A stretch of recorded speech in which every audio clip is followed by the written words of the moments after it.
Hello friends, welcome to கனியின் வீடு. இன்னைக்கு நம்ம சேனலில் பார்க்க போகிற ரெசிபி ஆரோக்கியமான பச்சை சுண்டைக்காய் குழம்பு. இந்த குழம்புல யூஸ் பண்ணுற மசாலான்னு பார்த்தீங்கன்னா எங்கள் பாட்டி எங்கள் அம்மாவுக்கு சொல்லி தந்தாங்க, எங்கள் அம்மா எனக்கு சொல்லி தந்தாங்க. நான் இந்த ரெசிபியை உங்கள் கூட ஷேர் பண்ணுறேன். நான் செய்கிற இதே மெத்தடில் செஞ்சு பாருங்கள், திரும்ப திரும்ப செய்வீங்க. வீடியோக்குள்ளே போகிறதுக்கு முன்னாடி நீங்கள் புது வியூவராக இருந்தால் நம்ம சேனலை சப்ஸ்கிரைப் பண்ணி சப்போர்ட் பண்ணுங்கள். வாங்க இந்த டேஸ்டியான குழம்பை எப்படி பண்ணுறதுன்னு பார்க்கலாம். ஒரு கடாயில் 1 ஸ்பூன் கடலைப்பருப்பு சேர்த்திக்கங்க, 1 ஸ்பூன் அரிசி சேர்த்திக்கங்க. பச்சரிசி புழுங்கரிசி எதை வேணால் சேர்த்திக்கலாம். அடுப்பை மீடியம் ஃப்ளேமில் வச்சுட்டு இதை நல்லா வறுத்துக்கங்க. கடலைப்பருப்பு நல்லா செவந்து வரணும், அரிசி பொரியணும். பாருங்கள், இந்த அளவுக்கு இருக்கணும். இதை நம்ம ஒரு பிளேட்டுக்கு மாற்றிக்கலாம். அதே கடாயில் 1/4 ஸ்பூன் வெந்தயம் சேர்த்திக்கங்க. வெந்தயம் கருகாமல் நல்லா செவந்து வர வரைக்கும் வறுத்துக்கங்க. வெந்தயம் கருகிடுச்சுன்னா குழம்பு கசப்பாயிரும். இப்போ வெந்தயம் பொரிஞ்சிருச்சு, இது ஒரு பிளேட்டுக்கு மாற்றிக்கலாம். அதே கடாயில் 2 ஸ்பூன் எண்ணெய் ஊற்றிக்கங்க. நான் காரத்துக்கு ஒரு 6 மிளகா சேர்த்திக்கிறேன். நீங்கள் உங்கள் காரத்துக்கு தகுந்த மாதிரி மிளகா சேர்த்திக்கங்க. 1 கப் மல்லி சேர்த்திக்கிறேன். இது கூட 1 ஸ்பூன் சீரகம், 1/4 ஸ்பூன் மிளகு. இதை நல்லா வறுத்துக்கலாம். அடுப்பு மீடியம் ஃப்ளேம்லேயே இருக்கட்டும். நல்லா மணம் வர வரைக்கும் வறுத்துக்கங்க. மல்லி கருகாமல் பார்த்துக்கோங்க, அப்போ தான் டேஸ்ட்டாக இருக்கும். இப்போ கொஞ்சம் வணங்கிருச்சு. இதில் ஒரு கொத்து கருவேப்பிலையை சேர்த்திக்கலாம். இதையும் நல்லா வறுத்துக்கலாம். இந்த மாதிரி வணக்கும் போது கருவேப்பிலையோட மனம் நல்லா இறங்கும் குழம்புல. இப்போ வணங்கிருச்சு, இதை ஒரு பிளேட்டுக்கு மாற்றிக்கலாம். அதே கடாயில் 2 ஸ்பூன் எண்ணெய் ஊற்றிக்கங்க.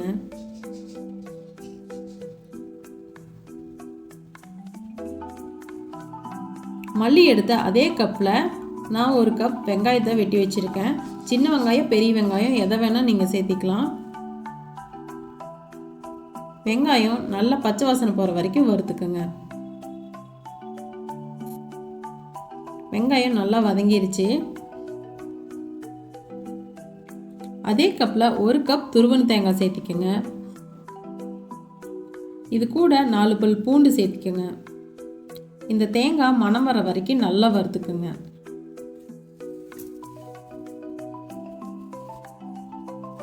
இப்போ தேங்காய் நல்லா வதங்கிருச்சு. இதையும் ஒரு பிளேட்டுக்கு மாற்றிக்கலாம்.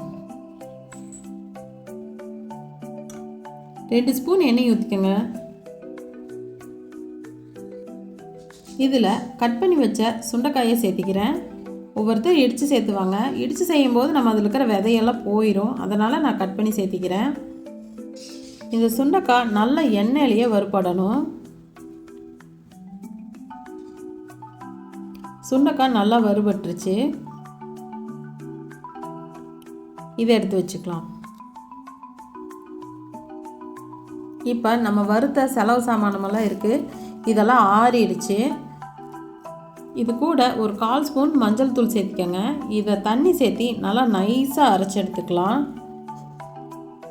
இதை நைஸாக அரைச்சதுக்கப்புறம் நம்ம வறுத்து வச்ச சுண்டைக்காயிலேருந்து 1 கரண்டி எடுத்து இது கூட சேர்த்தி ஒரு சுற்றிட்டு எடுத்துருங்க. குழம்புல இந்த சுண்டைக்காயோட ஃப்ளேவர் நல்லா இறங்கும். இப்போ இதை அரைச்சிட்டு வந்துக்கலாம். பாருங்கள், மசாலா அரைச்சாச்சு. இந்த மாதிரி மசாலா அரைச்சி செஞ்சு பாருங்கள், செம்ம டேஸ்ட்டாக இருக்கும் குழம்பு. பாருங்கள், சுண்டைக்காய் அங்கங்கே தெரியுது. இதை நம்ம இப்போ தாளிச்சுக்கலாம். ஒரு சட்டியில் 3 ஸ்பூன் நல்லெண்ணெய் சேர்த்திக்கங்க. புளிக்குழம்பு எல்லாமே நல்லெண்ணெயில் செஞ்சிங்கன்னா டேஸ்ட்டு சூப்பராக இருக்கும். எண்ணெய் காஞ்சதும் கடுகு போட்டுக்கங்க. முழுசாக இருக்கிற வெங்காயத்தை ஒரு 10 சேர்த்திக்கலாம். வெங்காயம் முழுசாக சேர்த்தும் போது ஃப்ளேவர் சூப்பராக இருக்கும். ஒரே ஒரு வரமிளகா தாளிப்புக்கு. வெங்காயம் இந்த எண்ணெயிலேயே நல்லா வேகணும். நம்ம நல்லா வதக்கிக்கலாம். இப்போ கொஞ்சம் வெங்காயம் வறுபட்டுருச்சு. இதில் ஒரு கொத்து கருவேப்பிலையை சேர்த்திக்கலாம். இதை ஒரு டைம் மிக்ஸ் பண்ணி விட்டுடலாம். இது கூட நம்ம குழம்புக்கு அரைச்சி வச்சதை சேர்த்திக்கலாம்.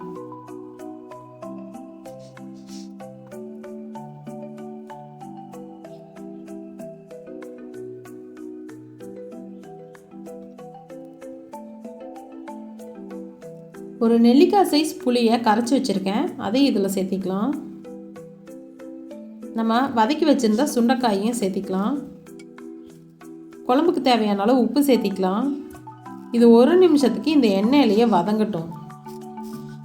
கிளறி கொடுத்துட்டே இருங்க. நம்ம பருப்பு அரிசியெல்லாம் போட்டிருக்கோம், அடி பிடிச்சிரும். இப்போ கொதி வர ஆரம்பிச்சிருச்சு. இப்போ நாம் குழம்புக்கு தேவையான அளவு தண்ணி சேர்த்திக்கலாம்.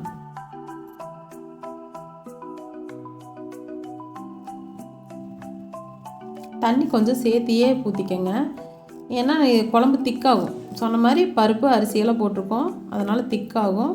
அதனால் தண்ணி கொஞ்சம் சேர்த்தி ஊற்றிக்கங்க. பச்சை வாசனை போகிற வரைக்கும் நம்ம கொதிக்க வைப்போம். இந்த அளவுக்கு தண்ணியாக இருக்குது. இப்போ நல்லா இது கொதி வரணும். புளியோட பச்சை வாசனையெல்லாம் போகணும், வேகட்டும். குழம்பு நல்லா கொதி வந்துடுச்சு, எண்ணெய் பிரியுது, பார்த்துக்குங்க. குழம்பு சூப்பராக ரெடி ஆயிடுச்சு. இதில் இருக்கிற முழு வெங்காயத்தை பார்த்திங்கன்னா செம்ம டேஸ்ட்டாக இருக்கும். உப்பு, காரம், புளிப்பு எல்லாம் ஊறி போயிட்டு செம்ம டேஸ்ட்டாக இருக்கும். இந்த மாதிரி முழுசாக வெங்காயத்தை போட்டு ஊற வச்சு சாப்பிட்டு பாருங்கள். நீங்கள் முழு வெங்காயத்தை தான் யூஸ் பண்ணுவீங்க. இப்போ இதில் கடைசியாக பெருங்காயத்தூள் சேர்த்திக்கலாம். நல்லா ஒரு டைம் மிக்ஸ் பண்ணி விட்டுட்டு அடுப்பை ஆஃப் பண்ணிக்கலாம். நீங்களும் இதே மெத்தடில் இந்த ரெசிபியை ட்ரை பண்ணி பாருங்கள். எப்படி இருக்குன்னு கமெண்ட்டில் சொல்லுங்கள். உங்களுக்கு இந்த வீடியோ பிடிச்சிருந்தா லைக் பண்ணுங்கள், ஷேர் பண்ணுங்கள். அப்படியே நம்ம சேனலை சப்ஸ்கிரைப் பண்ணி சப்போர்ட் பண்ணுங்கள். தேங்க்ஸ் ஃபார் வாட்சிங்.